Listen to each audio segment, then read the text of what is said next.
someone needs to hear it. So I'm going to share it while I feel called.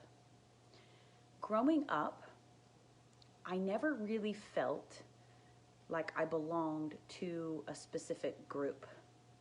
I follow some women that I went to high school with and who I admire very deeply. And I admire that they still have this like core group of friends that they hung out with in high school. And even in grade school, I never really felt like I was a part of a group. And I know that I'm not the only one who feels this way. I just always felt like an outsider. So I would just kind of float. I like kind of floated around. I was friends with everyone, but I was never committed to one group. And so, there's benefits, there's good things and bad things about that, right?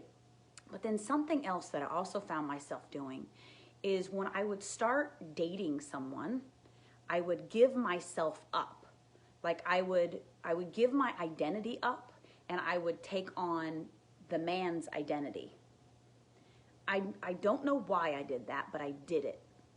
And that also isolated me from friend groups, right? And I did the same thing with my ex-husband. So we were together for 15 years. And when I started dating him, I gave my identity up. I take full ownership for that. It was not his fault. And I molded my life into his existence. Like his friends became my friends. The women that were with his guy friends became my friends. I didn't hold on to the friends I'd had, which I didn't have a ton of them, but I didn't hold on to that piece of me. And I regret it in many ways, but I forgive myself for it because I am where I am and that's okay. And I'm happy with where I am right now. So my point is, where I'm at now is I'm struggling with acceptance of my new space. I'm having a hard time integrating it into my reality, even though it's beautiful, it's amazing. I don't know why we struggle with accepting these beautiful things, but I'm working on accepting. And what I mean by that is when Jim and I divorced, I felt very alone because, I have a great family, but his friends were gone and these were my friends, but they weren't, I guess they weren't mine because they were no longer there when he was gone. So my connection to them was him. Not all of them. There's a couple that are still hanging. And I release that. Like I fully accept that. I forgive that. Like it's not a big deal. Or I'm working on forgiving that, let's say. But I felt really alone. And now I may cry here. This thing came up for me. This is a happy cry. Where I'm doing this big thing for my business and I'm coming up against an upper limit with it because I'm not feeling worthy. I'm not feeling like I'm capable, but I'm fully capable. And I have this great solid group of like female rock star friends now, and I'm not used to that. And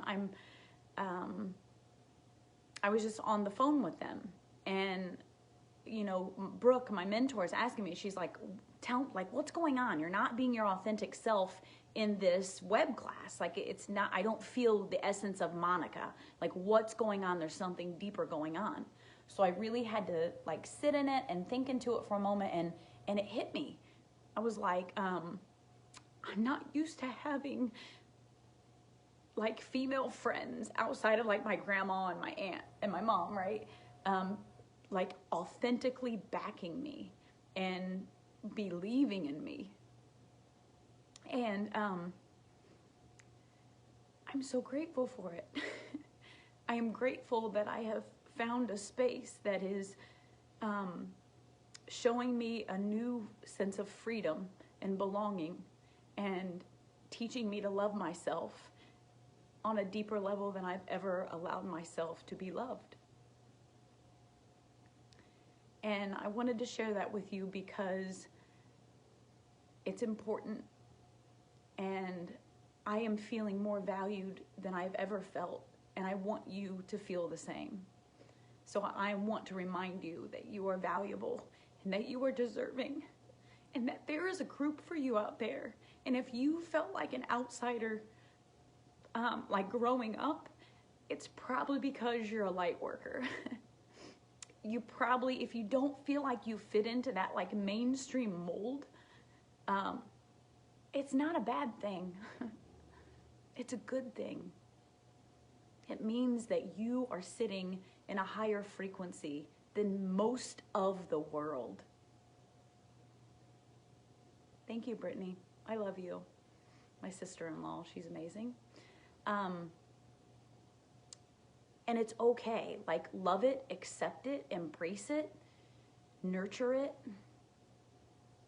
Because like you and me and you, we're the ones who are changing the world. You may feel like an outsider,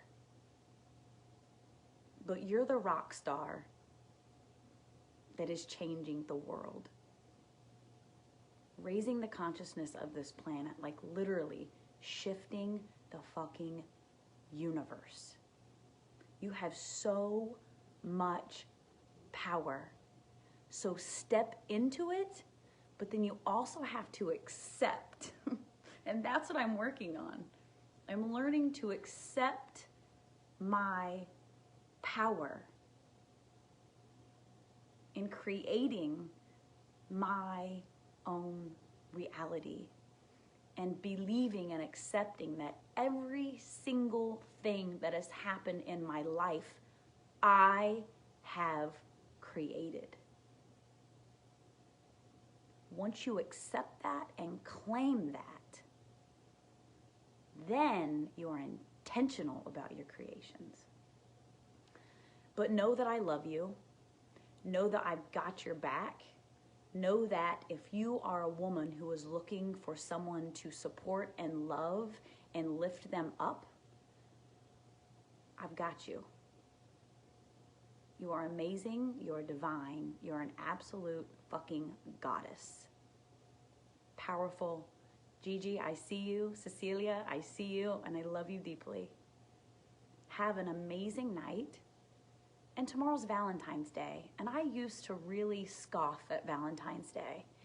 And the irony of me being single and embracing Valentine's Day more than I have ever embraced it is beautiful. It's a sign that I love myself more than I have ever loved myself. And if you are single, don't be sad on Valentine's Day. Love yourself. Gift yourself. And listen to this. What's up, Zed? Listen to this.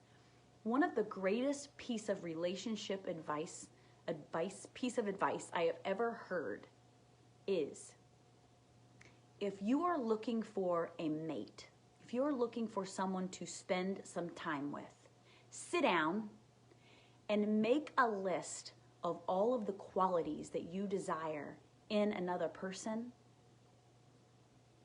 and then become that yourself. You know why? Because the world mirrors what's going on in here. So if you desire a person with particular attributes, make the list and become that yourself. It is deep, isn't it? It's so, so true though. So powerful. So, okay, well, I feel better. Thanks, guys. I appreciate you sharing this space and time with me. And I love you, Cecilia. Me too, Monica. OMG. I was thinking the same today, too. Yes, single and feeling so loved. Because the external world only mirrors the love that you have for yourself. So if you want to be loved, love yourself, and you will draw someone in that will love you just as much when you're ready, right? I love you guys so much. Have an amazing night. Happy Valentine's Day tomorrow. Take some time for yourself. Buy yourself some chocolates. That's what I'm going to do. I love you. Have a great night. Bye-bye.